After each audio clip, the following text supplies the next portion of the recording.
Hello, my name is Jerry Freewald, and I'm the Director of the Office for Social Concerns for the Catholic Diocese of Columbus. And I'm here to help answer an important question. Why do we do service? Why are you doing this today? Well, God made us out of love and called us to care for the least among us. We are made in the image and likeness of God. Yet God gave us free will. We have the ability to love, know, and serve God or not. It's our choice. It's our daily choice. And today you are choosing to do what is good. You are choosing to be creative in service during this pandemic, to reach out to others rather than just say, it's too hard, or maybe next year. To see how service is important to others, we need to go back to Scripture, to the Old Testament.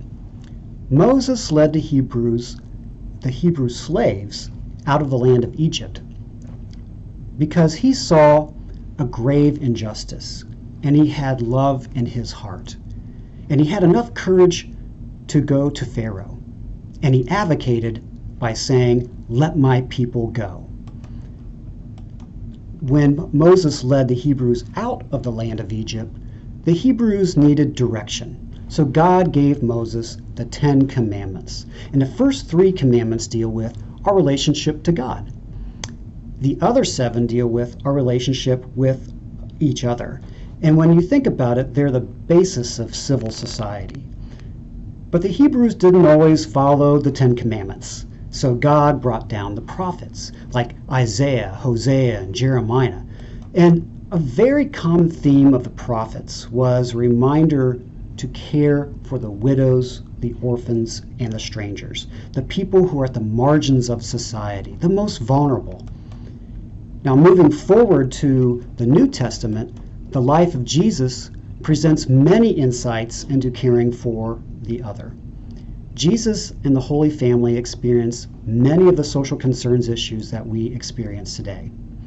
Well, for one, Jesus was an unplanned pregnancy. Now, not to God, but to Mary and Joseph. He was an unexpected situation. Now, especially during this pandemic, many of the family members, neighbors, and friends are experiencing unexpected situations.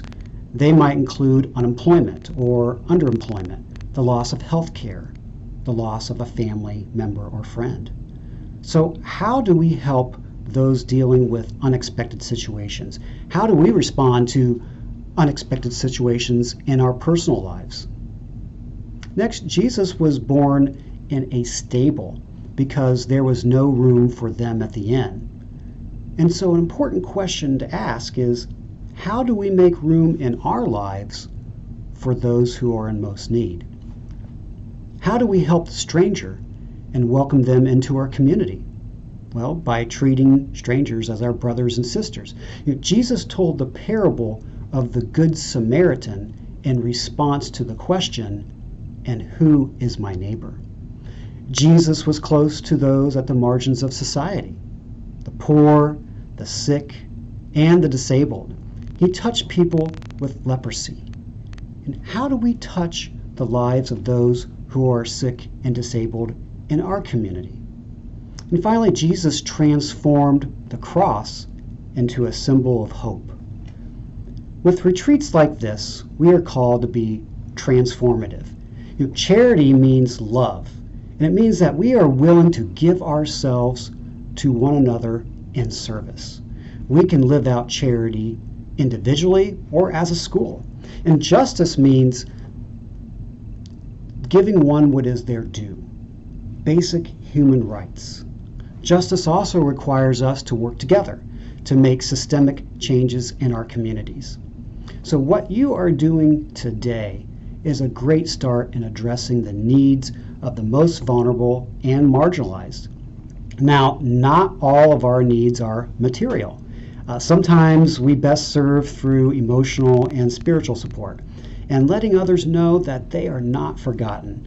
So I hope as you reflect on your efforts today, you will imagine additional ways to help others through charity and justice. So thank you for your service, and thank you for your love of our neighbor. God bless.